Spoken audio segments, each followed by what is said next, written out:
কোনদিন কাবাঘরের সামনে গেলে বা কোন আত্মীয় স্বজন গেলে বলবেন, কাবাঘর দেখার সাথে সাথে প্রথম যখন কালো অংশটা চোখে পড়বে, যখন আপনি মসজিদে হেরমের গেট দিয়ে ঢুকবেন, যখন ওই Fahad gate, King Fahad gate আছে, যখন ঢুকবেন অনেক দূর থেকে কালো কালো কাবাঘরের একটু একটু দৃশ্য ভেসে উঠবে চোখের সামনে।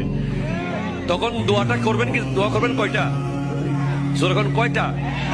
একটা দোয়াই কবুল হবে দেখার সাথে সাথে। কাবা ঘর দেখার সাথে সাথে প্রথম যে দোয়াটা করবেন ওটা কবুল করবেন কে? এখন শিখে নেন, অনেক মানুষ জানেন না হিকমত।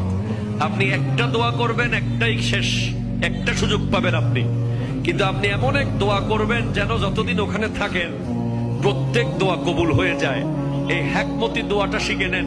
আপনি বলবেন, আল্লাহ আমি 10, 12, 15 যতদিন এখানে থাকবো, যতগুলো দোয়া করব সব কবুল করে নিয়েন। দোয়া করছেন কয়টা? পাবেন কয়টা? কাবা, কাবে কি রৌনক, কাবে কা মঞ্জর, আল্লাহু আকবার।